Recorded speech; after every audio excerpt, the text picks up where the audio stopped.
আপনার এই ভুরু তুলে চিকন করতে হবে সৌন্দর্য প্রকাশের জন্য, জায়েজ নয়। জায়েজ তো নাই। আল্লাহ রাসূল কি বলছেন? অভিশাপ করবে। অভিশাপ কাকে বলা হয়? আল্লাহর রহমত তার উপর থেকে থাকবে না। তো যে কাজে আল্লাহর রহমত না থাকবে তার তো বেঁচে থাকাই কঠিন। তো এই কাজটা করে কে? মেয়েটা করে, ঠিক আছে, কিন্তু মেয়ে তো শুধু নিজেই করতে পারেনি। কোন মেয়েগুলি বেশি করে? যে মেয়ে 6 থেকে 9 কলেজ বিশ্ববিদ্যালয় করে, এই মেয়েগুলি বেশি ভুরু চিকন করে, ভুরু তুলে ফেলে। তো এই মেয়েকে ভুরু উপড়িয়ে ফেলছে, এই মেয়ে তো বিবাহ দিলে তার স্বামী তাকে ঠিক করবে। আপনি বাপ আছেন, ভাই আছেন, আপনাদেরকে ঠিক করা লাগবে।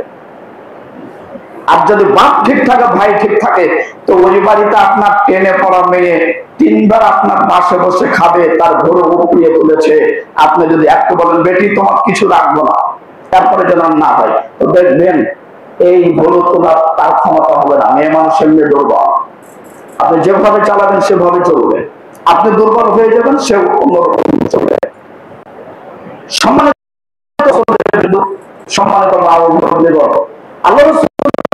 আল্লাহ অভিশাপ করেছে যে নারী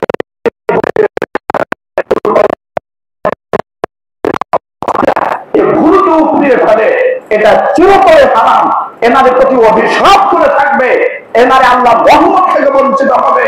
এবং এই ভুরু পুড়িয়ে যারা যে মেশিনটা ব্যবহার করে ব্যবসা করছে, ওই টাকাও তাদের জন্য হারাম হবে। আপনি সিলনের কাজ করছেন, তাই এমন কিছু কাজ করছেন, মেয়েটা গেল ভুরুটা সুন্দর করে উপরে সাইড করে দিলেন, 20 টাকা পাইলেন, এই টাকাও হারাম হবে। যেমন চুল কেটে দিতে পারেন, জায়েজ আছে। নখ কেটে দিতে পারেন, জায়েজ আছে। নখ কেটে দিতে পারেন, জায়েজ আছে। আপনি নখ কেটে দিলেন, নখ কেটে দিলেন, চুল কেটে দিলেন, 3 কাজে 30 টাকা নিয়েছেন, জায়েজ আছে। কিন্তু যখন দাড়ি কেটে 20 টাকা নিয়েছেন, ওই সব টাকাটি হারাম হয়ে গেছে। এই জন্য যারা সিলনায় কাজ করছেন, সারা পৃথিবীর মানুষের দিকে তাকানো উচিত নয়। একজনের দিকে তাকাবেন, যিনি সত্য আসলের উপর রয়েছেন, যিনি কিয়ামতের মাঠে আপনাদের আমাদেরকে ডাকতে বলবে, ও দুনিয়ার ব্যবসায়ীরা, তোমরা কোথায়? সেদিন যেন আপনি আসল ভাবে পরিচয় দিতে পারেন। আমার চাচাতো ভাই সুদের টাকা দিয়ে 3 ডালা বাড়ি করলো, ওই বাড়ির দিকে আমি তাকাতেই যাবো না, এ কথা বলেন মুহাম্মদ সাল্লাল্লাহু আলাইহি ওয়াসাল্লাম। আল্লাহ রাসূল বলেছেন, সাহাবীরা শোনো, যেই বাড়ি সুদের টাকা ঘুষের টাকাতে তৈরি হয়েছে, ওই বাড়িতে তোমার টাকা নেই, শরীয়তে নিষেধ, আবু দাউদের হাদিস। তাহলে যেই বাড়ি সুদের ঘুষের টাকাতে তৈরি হয়, ওই বাড়িতে যদি টাকা নিষেধ হয়, তাহলে ওই বাড়িতে আপনি মুসলিম আপনার দাওয়াত খাওয়া কিভাবে যায় যেতে পারে? আজকে মুসলমানেরা নিচে নামতে নামতে নিচে নেমে গেছে। আলে মৌলানা কিছু আছে, নিচে নামতে নামতে নিচে নেমে গেছে। যেখানে বড় টাকা দেখে, যেখানে বড় বাড়ি দেখে, সেখানে সালাম কালাম বেশি হয়। স্বভাবটাকে এমন হবে, আপনি আলেম মানুষ, আপনার স্যান্ডেল ধুয়ে দিবে, ওসি দিছে কথা বলেন মুহাম্মদ সাল্লাল্লাহু আলাইহি ওয়াসাল্লাম। সহিহ বুখারী খুলুন, সহিহ বুখারীর 2য় পৃষ্ঠাতে পাবেন একটি হাদিস। সেখানে রোমের বাদশা তিনি হিরাক্লিয়াস। আমাদের বাংলাদেশের মতো সরকার নয়, সারা পৃথিবীর সরকারকে যদি এক পাল্লায় দেন, আর রোম হিরাক্লিয়াসকে যদি এক পাল্লায় দেন, তার ওজন বেশি হবে। এত দখল, ক্ষমতা, বীর শক্তি বেশি। সেই রোমের বাদশা হিরাক্লিয়াস বলছেন, ওই তোমরা শুনুন, যদি আমি কোন সময় মুহাম্মদের নিকটে যেতে পাই, তাহলে আমি মুহাম্মদ সাল্লাল্লাহু আলাইহি ওয়াসাল্লামের কাছে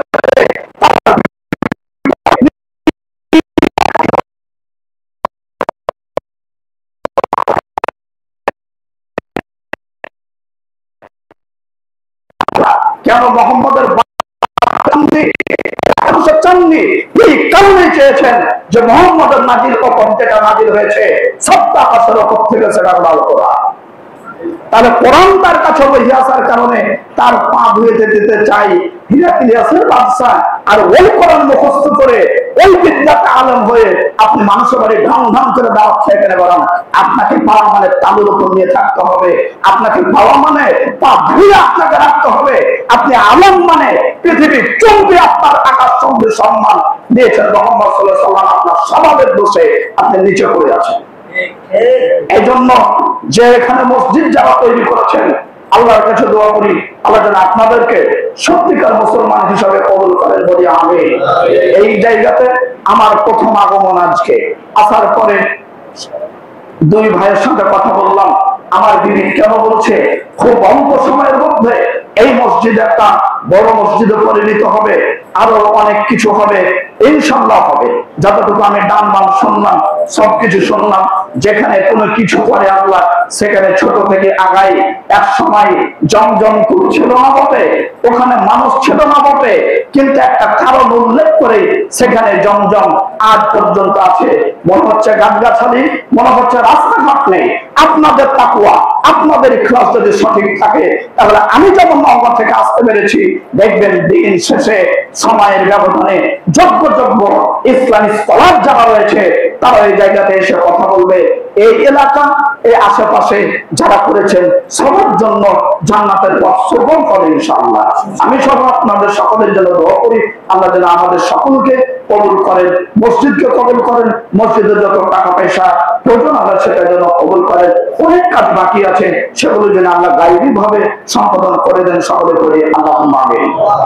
যে কথা বলছিলাম, রাসূলুল্লাহ সাল্লাল্লাহু আলাইহি সাল্লাম বললেন, আল্লাহ তাআলা অভিশাপ করেছেন ভুলো উপরিয়ে যারাবে উপরাবে উপরিয়ে দিবে, কাজে এ কাজ করা যাবে না।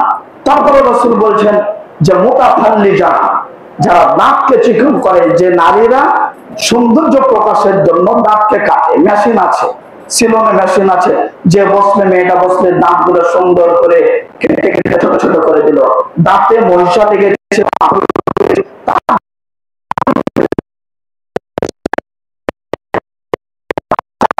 ভালো লাগছে, দাঁতটাকে চিকন করে দাও। দাঁতটা ছিল বসা, দাঁতটাকে কেটে চিকন করেছে। আল্লাহ রাসূল বলছেন এই নারীর প্রতিও অভিশাপ। আমি আপনাকে বোঝাচ্ছি রাসূলের আনুগত্যের উপর প্রসঙ্গ কথাগুলি আসছে। তারপরে আল্লাহ রাসূল বলছেন আল মুগায়্যিরাত খালকাল্লাহ, যারা আল্লাহ সৃষ্টিকে পরিবর্তন করে, এই নারীগুলির প্রতিও আল্লাহর অভিশাপ। এ কথা বলে চুপচাপ। এই ঘটনাটা ফাবালাগা যালিকা ইমরাতান মিন বানি আসাদ ইকালু লাহা উম্মু ইয়াকুব।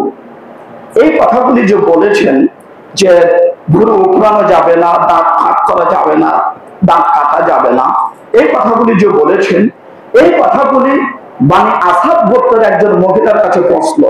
মহিলা কিন্তু জবরদস্ত একজন খুব যোগ্য মহিলা, মহিলা সাহাবীদের সাথে কথা বলে। আমাদের মহিলাদের স্বভাব কি?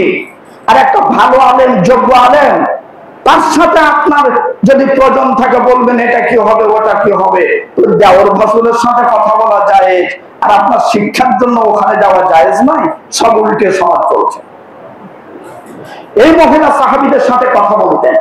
বনি আসাদ গোত্রের মহিলা যখন শুনতে পেলেন যে আব্দুল্লাহ ইবনে মাসউদ তিনি অভিশাপ করেছেন যে ভুরু উপড়িয়ে ফেলা যাবে না, দাঁত শুরু করা যাবে না, সৃষ্টির পরিবর্তন করা যাবে না, তখন মহিলা এসে আব্দুল্লাহ ইবনে মাসউদকে বলছেন, আব্দুল্লাহ ইবনে মাসউদ, এই যে দেখেন কথা বলছে, আব্দুল্লাহ ইবনে মাসউদ আপনি নাকি অভিশাপ করেছেন যারা উল্কি অঙ্কন করে করে তাদের প্রতি, যারা ভুরু উপড়ায় নিজের অপরে তাদের প্রতি, যারা দাঁত কেটে ছোট করে তাদের প্রতি, যারা সৃষ্টির পরিবর্তন করে তাদের প্রতি আপনি নাকি অভিশাপ করেছেন। মহিলা যখন সাহাবী আব্দুল্লাহ ইবনে মাসউদকে বলছেন, তখন আব্দুল্লাহ ইবনে মাসউদ বলছেন যে আমার কি হলো, ওমা লিহাদা, আমার কি হয়েছে যে আমি ওই ব্যক্তির প্রতি অভিশাপ করব না যে ব্যক্তির প্রতি অভিশাপ করেছেন মুহাম্মদ রাসূলুল্লাহ সাল্লাল্লাহু আলাইহি ওয়াসাল্লাম, আমি কেন তার প্রতি অভিশাপ করব না? আমি বুঝাচ্ছি, যারা হাদিস মানতে চান না তাদের জন্য আজ থেকে ১৫০০ বছর পূর্বে আব্দুল্লাহ ইবনে মাসউদ কার কথাকে মানতে যাচ্ছেন? মুহাম্মদ রাসূলুল্লাহ সাল্লাল্লাহু আলাইহি সাল্লামকে। তাই আব্দুল্লাহ ইবনে মাসউদ বলছেন যে আমি কেন অভিশাপ করব না যাদেরকে অভিশাপ করেছেন সাল্লাল্লাহু আলাইহি সাল্লাম। আব্দুল্লাহ ইবনে মাসউদ তিনি মুহাম্মদ সাল্লাল্লাহু আলাইহি সাল্লামকে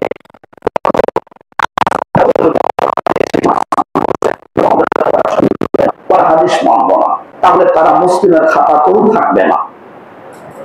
আব্দুল্লাহ ইবনে মাসউদ যখন এই কথা বললেন, তখন মেয়েটা বলছেন, আব্দুল্লাহ ইবনে মাসউদ, আমি করাতু মা লাউ হাইন, আমি পুরো লাউহাইন পর্যন্ত কোরআন পড়েছি, এই খলক থেকে ওই খলক পর্যন্ত পড়েছি, কোরআনের ফাতিহা থেকে নাস পর্যন্ত পড়েছি, কিন্তু তুমি যে বলছো যে মুহাম্মদকে মানতে হবে, এ কথা তো আমি পাইনি।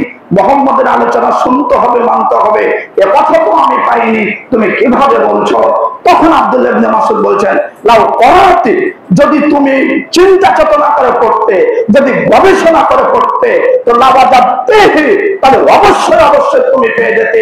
তুমি মহিলা মানুষ, তুমি চিন্তা করে পড়নি, কোরআন যেভাবে পড়তে হয় সেভাবে পড়নি, কোরআন যেভাবে বুঝতে হয় সেভাবে বুঝনি, তাই তুমি এই বিধান পাননি।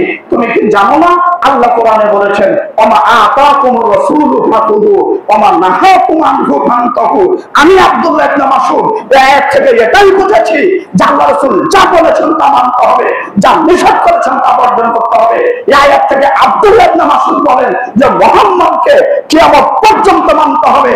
আর আজকে বাংলাদেশ সহ সারা পৃথিবীর একটি দল এক করে বটে, তারপরে তারা অস্বীকার করছে হাদিস মানতে হবে না, কোরআনই মানবো, আমরা আহলে কোরআন হয়ে গেছে। নিশ্চিত বিনা সন্দেহে তারা মুসলিমের খাতা থেকে কেটে গেছে। একথা বলেন আজ থেকে ১৫০০ বছর পূর্বে মুহাম্মদ রাসূলুল্লাহ সাল্লাল্লাহু আলাইহি সাল্লাম। কাজেই যারা জেনারেল শিক্ষিত, আয়াত পড়বেন, হাদিস পড়বেন, গণ্ডির মধ্যে থাকবেন, ফতোয়া দিতে যাবেন না, ফতোয়া ভুল হতে পারে।